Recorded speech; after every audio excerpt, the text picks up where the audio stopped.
What's up? It's your boy Kevin to turn on this motherfucking YouTube shit.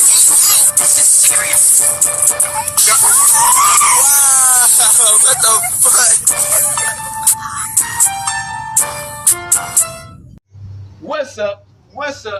What's up? It's your boy Kevin to turn YouTube shit. Hey man, we are let the team turn to my foundation and outside. Big crippin' gang, that's all shit, man. Free Palestine, free Congo, Russia, do a thing, and take stand fuck up. Each day is a new day, be better version of yourself. Now let's not bring that, I'll straight back. Now let's not tell you are about to put in position alone. Let's stand up, let's get a revolution on the movement, kick y'all right first.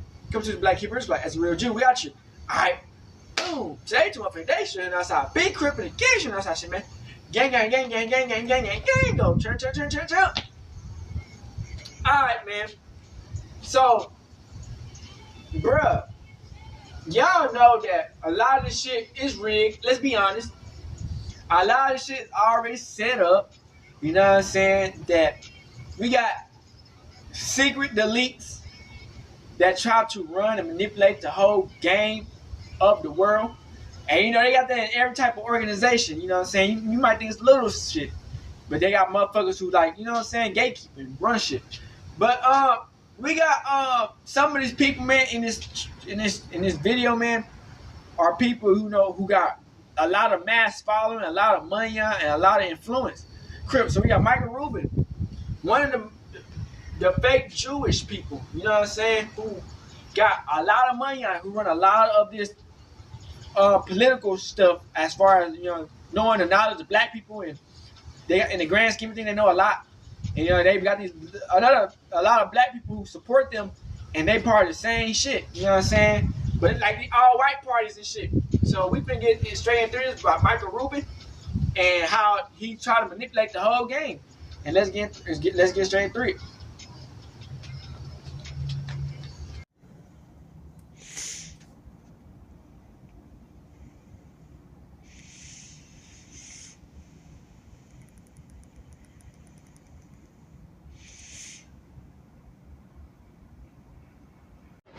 Let's talk about it. Crip, how all this stuff is rigged.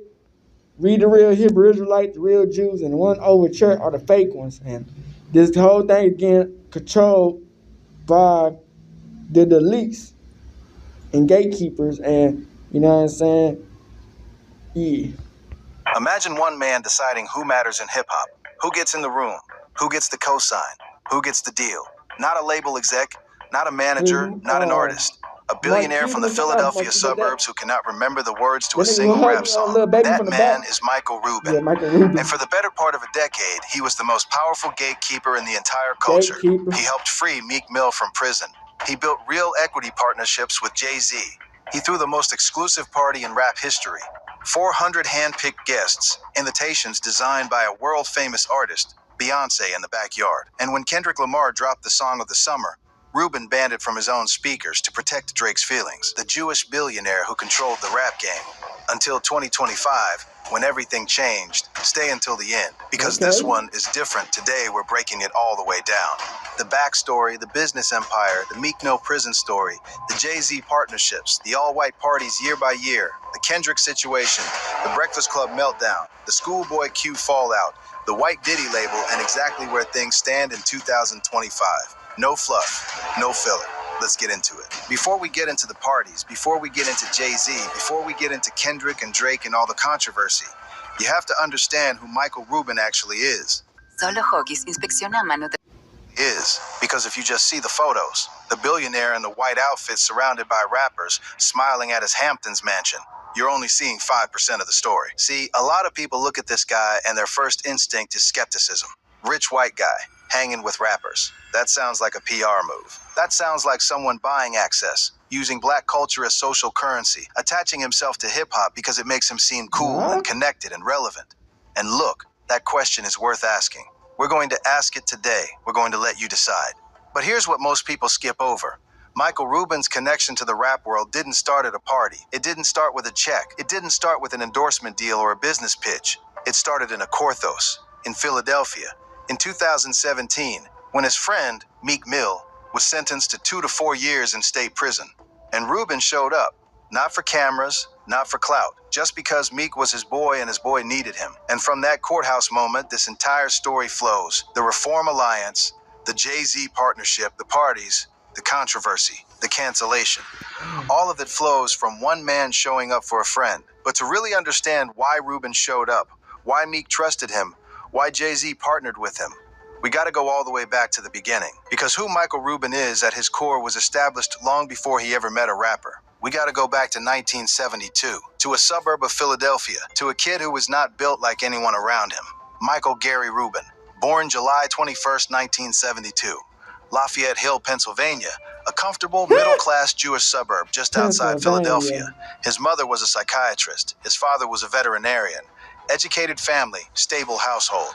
Not rich by billionaire standards, just solid, professional, educated people. But from a very young age, it was clear that Michael Rubin was operating on a completely different frequency than the kids around him. And I'm not saying that to hype him up. I'm saying that because the documented facts of his early life are genuinely wild. At 12 years old, Rubin launched a ski tuning business out of his parents' basement. That's not a kid doing yard work for spending money. That's a 12-year-old who identified a market need, figured out how to meet it, and started making moves. While other kids his age were just existing, Rubin was already building. Then at 14, he took $2,500 in bar mitzvah gift money and used it to open a real physical storefront, a ski and sporting goods shop called Mike's Ski and Sport in Conshohocken, Pennsylvania. His father had to co-sign the lease because legally his son was too young to do it himself. Now here's where the story gets real, because this isn't just a cute look how young he started moment. At 16 years old, that same business was $120,000 in debt. $120,000.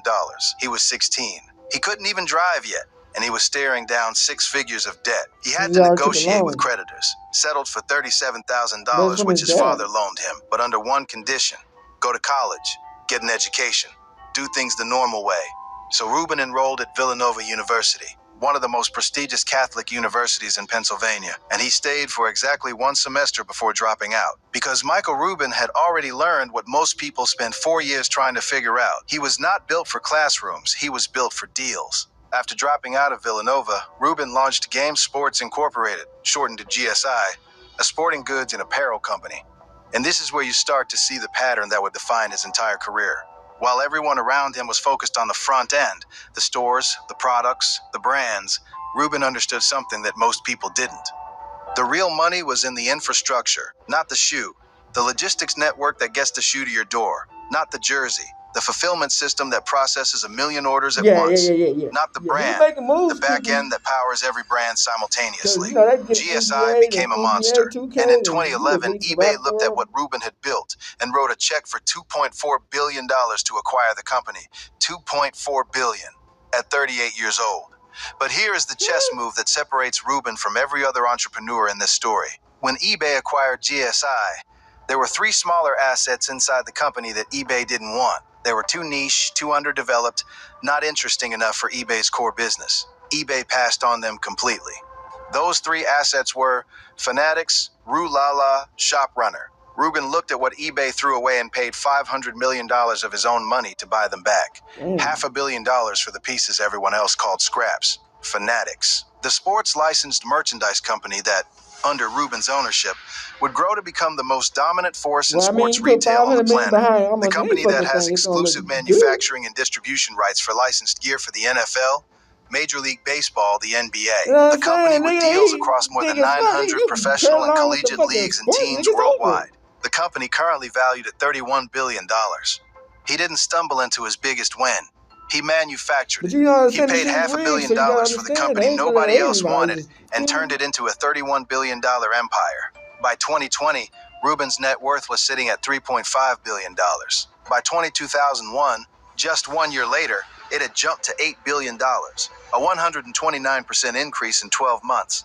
By 2025, he's at $10 to $11.5 billion, depending on whose numbers you use. He sold his stake in the Philadelphia 76ers in 2022, a team he had helped co-own, as part of a broader strategy around sports gambling regulations that required separating his betting business from direct team ownership. At this point in the story, Michael Rubin is one of the most successful businessmen in America, He's powerful, he's connected to the sports world at every level. He's wealthy beyond most people's imagination. But none of this makes him a hip-hop story. None of this explains why Meek Mill calls him his brother. None of this explains why Jay-Z built businesses with him. None of this explains why the most exclusive party in rap culture is at his house every July 4th. The wedding happens. Fourth, so how does a Jewish billionaire from Lafayette Hill, Pennsylvania end up embedded deeper in the rap game than most people who actually work in it? It starts on a random night at the NBA All-Star Game in 2015, and it involves a woman named Nicki Minaj. For real, this is exactly how it happened. And you can't make this up. It's 2015, NBA All-Star Weekend. Meek Mill, at this point one of the hottest rappers in the game, Dreams and Nightmares era, Philly's biggest star signed to Rick Ross's Maybach Music Group, dating Nicki Minaj, on top of the world. He's at the All-Star Game as you'd expect. Michael Rubin is also there, sports world, business connections, the usual crowd for a man who co-owns an NBA franchise. And Rubin's daughter Kylie is with him. She's a massive Nicki Minaj fan. And Nicki is there with Meek. They get introduced. And here's the thing, it's two Philly guys meeting each other. That city connection is real. Philadelphia is a city where the neighborhoods are tight-knit, where people from different worlds still share a common identity. Two Philly guys recognize each other in that way regardless of how different their paths have been. They exchange numbers, they start talking. Now, most rich guys meet a famous rapper at a sporting event, and that becomes a nice photo for someone's publicist, a mutual follow on Instagram, and a wave across a room at the next function. Done. That's not what happened here. Rubin and Meek actually became friends, real ones. They talked. They spent actual time together. They had real conversations about life, about business, about the gap between their worlds. And Meek, who is not someone who trusts easily, who has been burned before, who has every reason to be skeptical of a white billionaire wanting to be his friend, Facts. Meek trusted him. And then the world tested that friendship in the hardest way possible. Here's what you need to know about Meek Mill's legal situation, because it's important background. In 2007 and 2008, when Meek was a teenager, not yet famous, just a kid from North Philly, he caught a drug and gun charge. He was convicted, he was sentenced to probation, and that probation case was assigned to Judge Janice Brinkley in Philadelphia. That probation situation followed Meek for nearly a decade.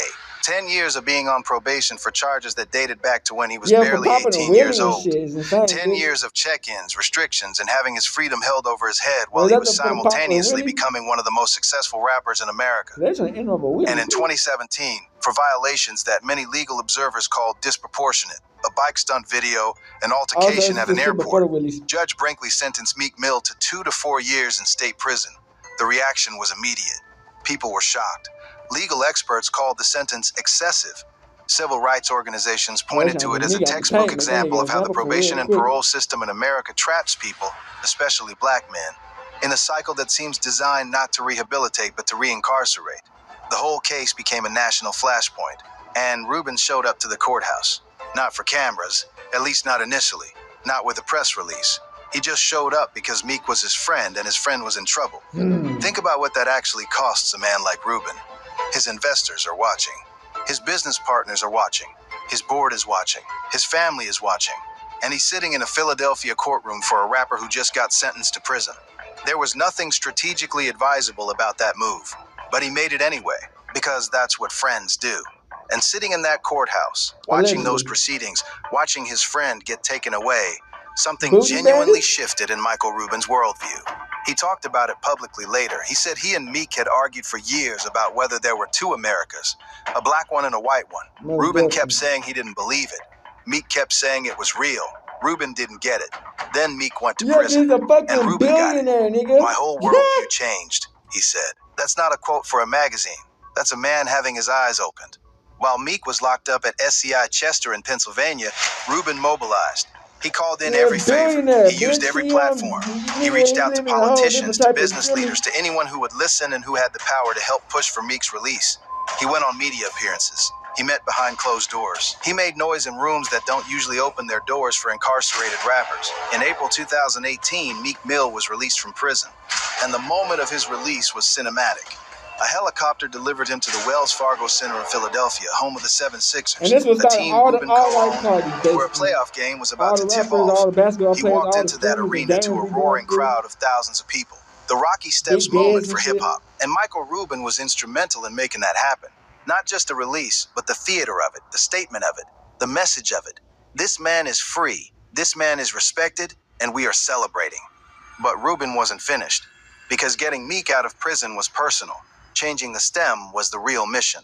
In 2019, Rubin co-founded the Reform Alliance alongside Meek Mill, Jay-Z, and Robert Kraft, the owner of the New England Patriots. The Reform Alliance is a criminal justice reform organization specifically focused on modernizing probation and parole laws in America.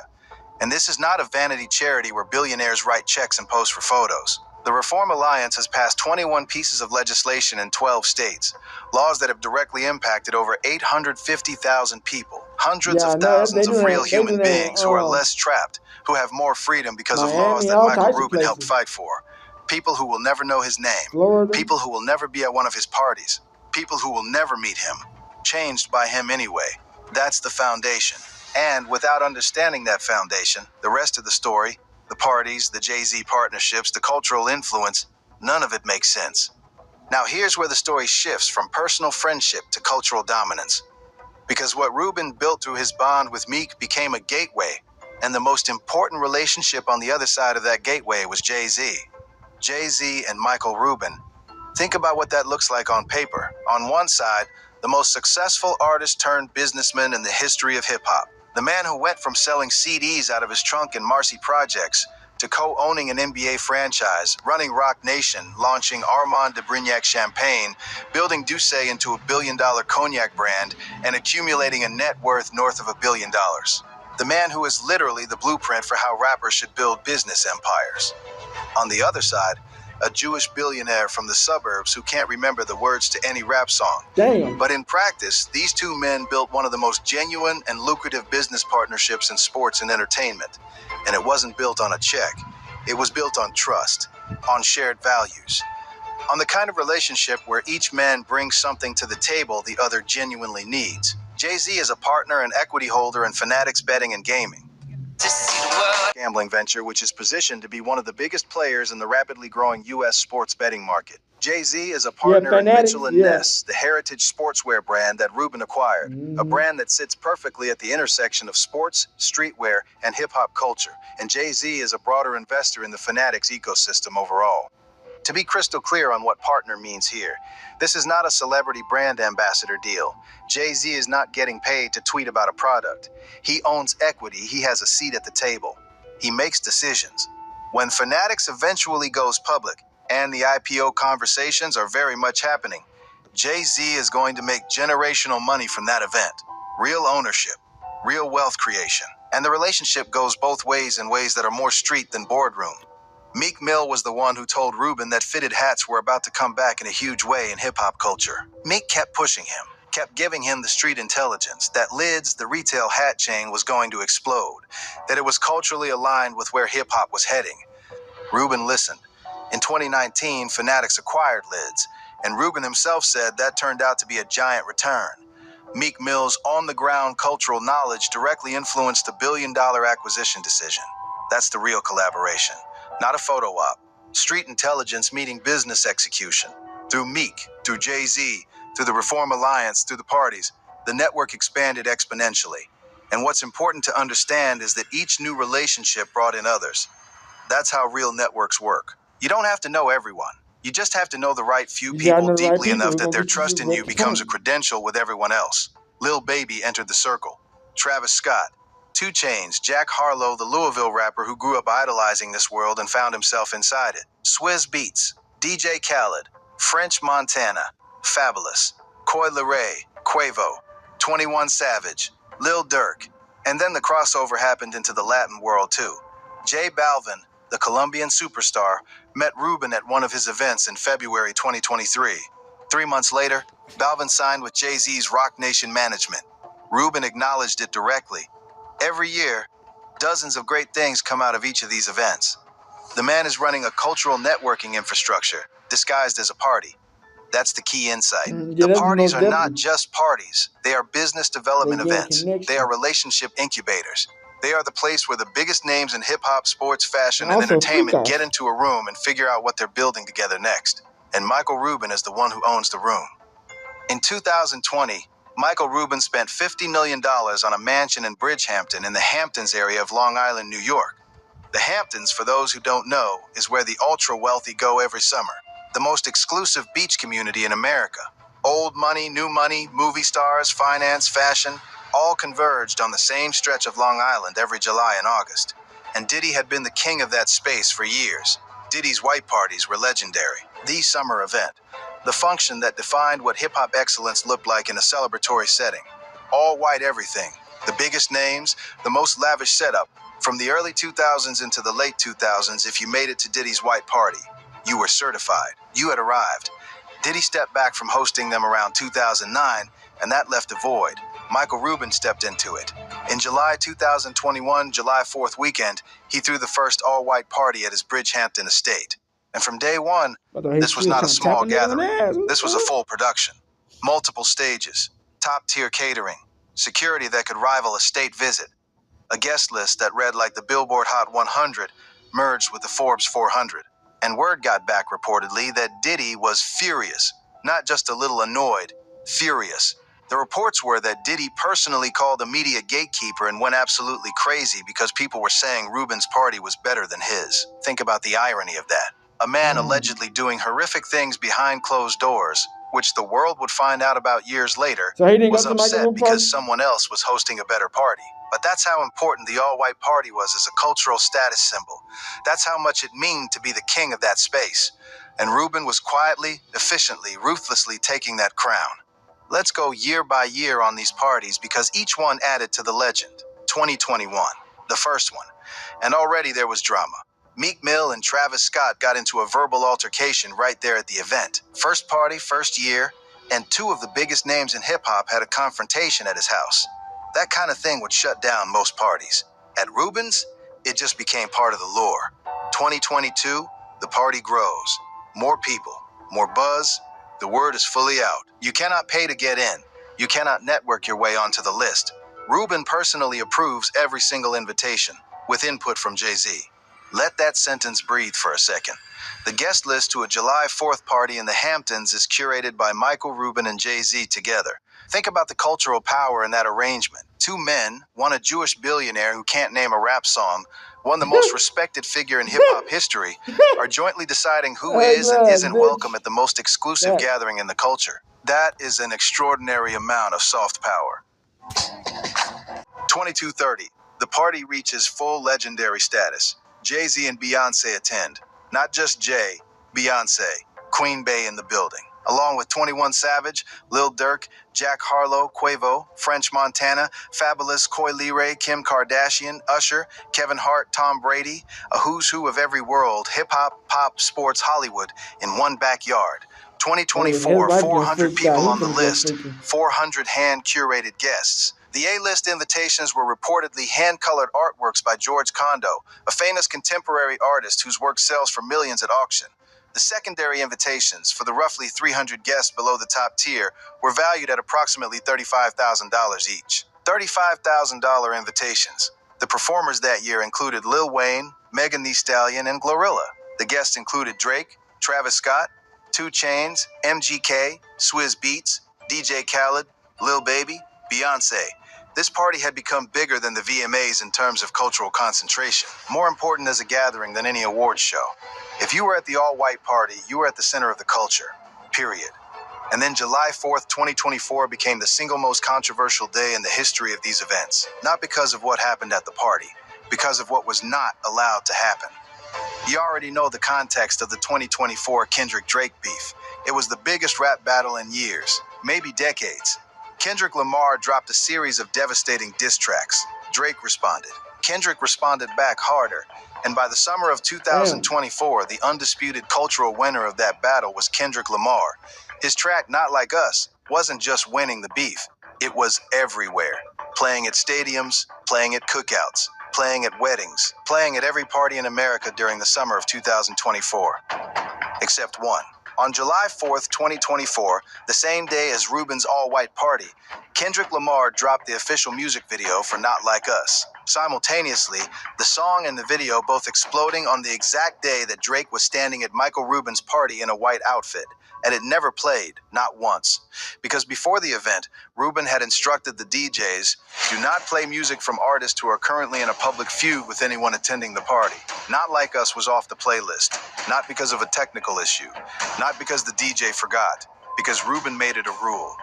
When the internet found out, and the internet always finds out, the reaction was explosive. People went crazy online. Is Drake scared of a song? Does he need a safe space? Did he need his billionaire friend to insulate him from a diss record? The memes were relentless. Then Rubin went on The Breakfast Club in August 2024, and he confirmed everything. It was true, he said. Drake's my friend for a long time. I'm not going to invite him. And look, he's obviously going through a little bit of a battle right now. I'm not going to have him come there and then play a song that's beefing with him. I just didn't think it was appropriate. But then, while trying to make it better, he made it significantly worse. He revealed that the day before the party, he had a pre-party barbecue at his house, and a Spotify playlist started playing in the background. Not Like Us came on shuffle, and Rubin, in his own words, completely freaked out. He started shouting at people to turn it off immediately because Drake was pulling up soon. So now the full image is clear. At a backyard barbecue the day before the most exclusive party in hip-hop, the host is running around in a panic turning off Kendrick Lamar songs because Drake might show up and get uncomfortable. And Rubin is personally managing this situation in real time. At his own house, the internet had an absolute field day. Drake needed his billionaire friend to protect him from a song. Can't even let the music play. Not Like Us living rent-free in his head and his friend's house. It was brutal for Drake's image. Rubin tried to defend Drake in the interview. He had a great time. You gotta be built for social media. You gotta be tough. Drake is an iconic artist. What I said to Drake, I honestly believe this is a great test for him. You can't get to where he's got to and not have people coming for you. All that sounds fine, but the imagery was already set, and it raised a much bigger question than Drake's feelings about a song. What does it mean when a non-black billionaire has enough influence in hip-hop spaces to ban the song of the summer, when he can say that doesn't play here tonight, and the DJs listen, and the rappers go along with it? That's a level of cultural control that most people in the actual music industry don't have, and it came from a man whose name you won't find on a single album credit. But here's the thing, the Drake situation wasn't even the most talked about moment from that same Breakfast Club appearance. Not by a long shot. Because while Rubin was on The Breakfast Club, he was also there to defend Meek Mill. There had been viral clips circulating online, stemming from a clip of Meek doing bunny hops on a tennis court after losing a bet to Rubin. And from that clip, the internet started doing what the internet does. Spinning rumors, making up narratives, questioning Meek's sexuality, suggesting that their friendship was something other than what it is. Rubin was genuinely angry about it. You could hear it in his voice. He wanted to defend his friend. He wanted to shut down the rumors. He wanted to say, Meek is not gay, and even if he were, what would it matter? But the point is, this is my brother, and people are spreading lies to hurt him, and it's wrong. All of that intention was real. You believe him when you listen. But then, live on national radio on The Breakfast Club, in front of millions of people, he said this, it's the one thing I've learned about black culture that I don't like. It's black hate on hate. It's horrible. It's like that black judge that Meek had that hated on him and wanted to go extra hard on him. It's what people always say to me. Black hate on hate. I think it's terrible. I think it's culturally wrong. And I'll probably get killed for saying this. He said that the one thing I've learned about black culture that I don't like now, and this is important, was his intention malicious? No. He was frustrated. He was emotional. He was defending his friend and trying to articulate something he'd been hearing and observing for years. He genuinely believed what he was saying came from a place of love for Meek and frustration about how the community sometimes treats its own. But intention does not override impact. And a Jewish billionaire going on national radio and declaring, here's the thing I don't like about black culture, that is a problem. Full stop.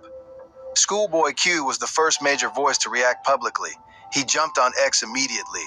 Brah, I'm cool on this app, this shit out of control, dog. No such thing as black on black anything, what 2F. He posted a more aggressive follow-up that he later deleted, explaining that it looked too intense without context. But the original reaction said everything. The culture heard it. The culture responded. Social media lit up. More people piled on. The clip went viral. People who had never heard of Mike Rubin suddenly knew exactly who he was and what he'd said. Within 24 hours, Rubin was back online with an apology. I got a phone call from one of the people I have the most respect for in the world. They told me while they appreciate my intention, it's not my place to speak on black culture. I get it and really appreciate the input. He didn't name who called him, but everyone assumed it was Jay-Z, and honestly, that tracks completely. That's exactly how that relationship operates. Jay-Z doesn't call people out on social media. He picks up the phone, speaks privately, and says, "My guy, we talked about this. You can't be saying things like that publicly." And Rubin, to his credit, heard it and moved accordingly. Then Meek Mill himself weighed in, and Meek's response was the most layered and the most honest of all the reactions. He didn't fully clown Rubin, but he didn't give him a pass either. Meek wrote on X, "Rubin shouldn't be saying that type of stuff out loud. A black man is supposed to, but nobody's saying it. It's like we only collab on songs, women, and parties. He be hearing my friends getting murdered, like, why Meek? And I can't explain it to him in a sensible way." Read that last line again. I can't explain it to him in a sensible way. That line is the whole story in one sentence. Meek is saying, my friend is real. My friend cares. My friend has been there for me in ways I'll never forget. But there are things about what I live, about what my people live, that I cannot translate to him across the gap of his wealth and his whiteness, no matter how close we are. There are things that being in the room doesn't teach you. There are things that sitting courtside doesn't show you. There are things that going to the Hamptons doesn't explain. And that gap, that real, unavoidable gap, is where the Breakfast Club moment lives. It's not a story about a bad person. It's a story about the limits of proximity, about how close you can get to something without being of it, and about what happens when someone who is genuinely close to the culture forgets that closeness isn't the same as belonging. Michael Rubin got reminded of that. Publicly, painfully, in front of millions of people. And to his credit, he listened. Now we get to 2024 and 2025. And this is where the whole story takes a turn that nobody saw coming, even though in hindsight, maybe they should have. In September 2024, Sean Diddy Combs was arrested by federal agents and hit with a 3-count federal indictment: racketeering conspiracy, sex trafficking by force, and transportation to engage in prostitution. The arrest shook the entertainment industry to its foundation.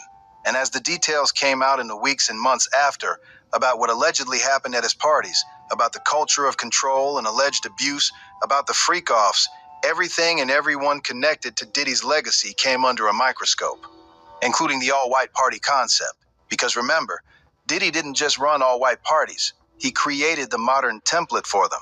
He turned all-white Hamptons parties into a hip-hop institution. And when Diddy stepped away from them around 2009, Michael Rubin eventually stepped into that space and expanded it into something even bigger than what Diddy had done. For years, the all-white party comparison between Diddy and Rubin was flattering to Rubin. It positioned him as the inheritor of a cultural throne. But when Diddy got indicted, when federal prosecutors started describing what allegedly happened at Diddy's parties, that comparison, which had always been framed as an honor, suddenly became a curse. In January 2025, news broke. Michael Rubin's all-white party is canceled forever. A source told the U.S. Sun, Diddy white parties have given the theme such a bad stigma after everything that came out this past year. The white party theme is now connected to all these allegations. And Michael didn't want any part of that cloud hanging over his events. Now, and this needs to be said clearly, there have been zero allegations of any wrongdoing at Rubin's parties. Not one. His events, by every account, were exactly what they appeared to be. The most exclusive celebration in hip-hop culture, held at a billionaire's mansion on July 4th weekend. No allegations. I mean, not doing it. No lawsuits, no connection whatsoever to what allegedly happened at Diddy's events. Michael Rubin's parties were clean. But in 2025, on social media, association is everything. The phrase all-white party in the Hamptons now carries a different weight. The connotation has shifted. And smart business people don't fight connotations. They pivot away from them. And then DJ Academics dropped the phrase that followed Rubin into 2025 like a shadow. Academics, one of the most influential voices in rap commentary online, went on camera and called Michael Rubin the White Diddy. The framing was about power, not allegations. The point wasn't that Rubin did what Diddy allegedly did. The point was the structural parallel. A non-black figure who accumulated enormous cultural influence in hip-hop by making everyone want to be in his orbit, by controlling access to the most desirable rooms. by being the person that everyone needed to know. That comparison stings, not because it's legally or morally equivalent, it isn't, but because it asks a question that the culture hadn't fully articulated out loud before. Should any single non-black person have this much concentrated influence over who belongs in hip-hop spaces? Over what gets played? Over who gets into the room? Over whose career gets a boost from being seen at the right party? Those are real questions. They don't have easy answers, but they're being asked now in ways they weren't being asked before. So let's zoom all the way out. Because this story is bigger than one man, it's bigger than parties and controversies and canceled events. This story is a lens through which we can look at some of the most complicated questions in hip-hop culture right now. What does Michael Rubin actually represent? On one side of the ledger, and this is real, no cap, Rubin is one of the most impactful allies that hip-hop has ever had. Not because he funds it, not because he throws legendary parties, but because when Meek Mill was in a prison cell on what many believed was a wildly unjust sentence, Michael Rubin used his money, his connections, his relationships with politicians and business leaders, and his platform to fight for Meek's freedom. He didn't have to do that. He had every incentive not to do it. He did it anyway. And from that one act of friendship came the Reform Alliance, which has changed 21 laws in 12 states, laws that have freed hundreds of thousands of people, people who will never know Michael Rubin's name, people who will never attend one of his parties, people who will never see the inside of his mansion, changed by him. That is a real, measurable, generational impact on black communities across America. His business partnerships with Jay-Z aren't photo opportunities. They're equity arrangements. Jay-Z owns real percentages of real businesses that are generating real wealth. When Fanatics goes public, and it will, the wealth creation for Jay-Z is going to be significant. That's black wealth built through a white billionaire's infrastructure. You can debate whether that's the ideal structure, but the wealth is flowing. The ownership is real. Lids, the hat company that Meek Mill Street Intelligence helped put on Rubin's radar, has become a billion-dollar retail operation. Meek's cultural knowledge generated a financial return that his friend managed and that Meek participates in. Again, real partnership, real collaboration. Mitchell & Ness, the heritage sportswear brand, is preserved and growing under Rubin's ownership with Jay-Z as a partner. That brand is a piece of hip-hop cultural history. Rappers have been rocking Mitchell & Ness throwbacks and videos since the 90s. Rubin didn't just acquire it, he protected it. Fanatics Fest is growing into one of the biggest live events in the country, bringing together sports, music, and entertainment in a format designed specifically for the demographic that loves both. The same people who buy Fanatics jerseys go to Fanatics Fest to see their favorite rappers perform on the same stage where their favorite athletes sign memorabilia. That's Rubin building infrastructure that serves the culture. On the other side of that ledger, the Breakfast Club moment is real. The one thing I don't like about Black Culture statement revealed something genuine and uncomfortable. There is a version of Michael Rubin's proximity to the culture that can believe access is understanding, that can forget that years of friendship and business partnership still don't give you the standing to make sweeping cultural critiques on national radio. And Meek said it with more clarity and more grace than anyone. I can't explain it to him in a sensible way. Some things cannot be bridged. Some distances cannot be closed no matter how real the friendship is. And when those distances are ignored, when someone in Rubin's position forgets that closeness is not the same as belonging, the culture will remind them, loudly. The White Diddy label is going to follow Rubin for a while, not because of any wrongdoing, but because it captures something real about power and access, and the complicated dynamics of what it means when a non-black figure becomes the gatekeeper to the most exclusive space in black cultural celebration. Is Michael Rubin a good guy? Based on the evidence, the courthouse appearance, the Reform Alliance, the genuine friendships, the real equity partnerships? Yes, more than most. Is he perfect? No. Does his story raise important questions about power, access, and who gets to occupy cultural spaces? Absolutely yes. The truth, as always, is messier and more interesting than the simple narrative of either a hero or a villain. So where is everything right now? The all-white party is dead. January 2025, confirmed, forever canceled.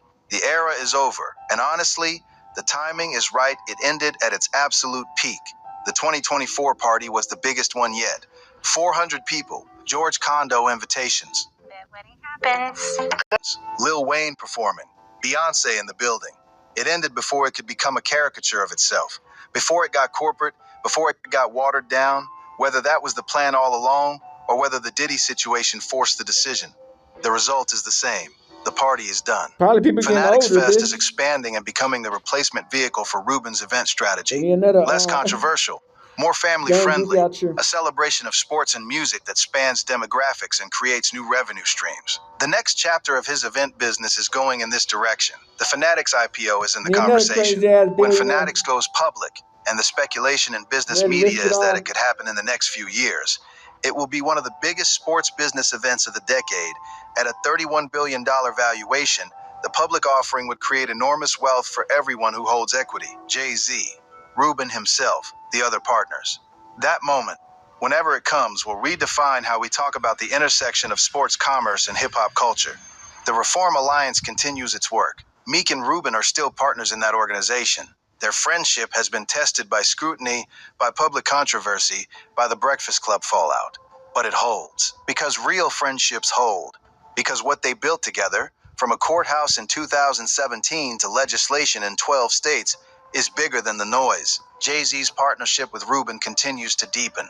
The two men are building together across multiple verticals in an era when the sports, entertainment, and gambling industries are converging faster than ever. Rubin is positioned at the center of all three, and Jay-Z is right there with him. The White Diddy label sits out there as a cultural footnote, a reminder that even the most genuine cross-cultural relationships exist inside complicated power structures.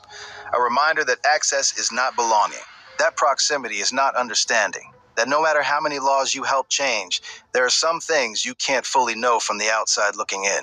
And Michael Rubin, to his credit, seems to understand that better now than he did before the Breakfast Club, before Schoolboy Q, before Meek wrote that line about not being able to explain it in a sensible way. He is learning, in public, with his whole chest. And that, for a man with his kind of money and power, is actually more than most people do. Young Rubin's first storefront, the courthouse, Meek's helicopter prison release, the white party through the years, the Breakfast Club appearance, the Not Like Us viral moment, the cancellation headline Fanatics Fest crowd, Rubin and Jay-Z building together. All right, let me give you the real picture of Michael Rubin. No fluff, no agenda, just the facts of who this man is. He built his first business at 12 years old. He lost everything at 16. He borrowed money from his father. He dropped out of college after one semester. He turned eBay's leftovers into a $31 billion company. He showed up to a courtroom for his friend when showing up cost him nothing and also everything. He used his platform and his money to change laws that freed hundreds of thousands of people. He threw the most exclusive parties in hip-hop history. He banned the song of the summer to protect his friend from a bad look at his own barbecue. He got on national radio and said something he shouldn't have said about black culture. He got a phone call, reportedly from Jay-Z, and issued an apology within 204 hours. He built genuine equity partnerships with the most respected figure in hip-hop history. He acquired a hat company because a rapper told him fitted caps were coming back. He created a party so legendary that Diddy allegedly blew up someone's phone in jealousy. And when that same party aesthetic got tainted by federal indictments that had nothing to do with him, he walked away from it, cleanly, permanently. He is not a saint, he is not a villain. He is a complicated, genuine, deeply imperfect man who found his way into one of the most powerful cultural spaces in the world and used it, with real love and real blind spots, to build empires and change lives. The Jewish billionaire who controls the rap game, or maybe, more accurately, the Jewish billionaire who got close to the rap game, who was welcomed in because he showed up when it mattered, who built real things with real people, who occasionally forgot the difference between being close to something and owning it, and who got reminded of that difference in the most public way possible. And now the party is over, canceled forever. And Rubin is moving into the next phase of whatever his legacy becomes, away from the optics of all white parties and towards something that hopefully does more of what the Reform Alliance was already doing, using his platform not to be the coolest person in the room, but to make the rooms themselves a little more just. Whether he gets there is a story still being written. Hip-hop is watching, Jay-Z is watching, Meek is watching. For real, that's the full story, that's the breakdown. If you want more real ones like this, subscribe. We'll see you on the next one.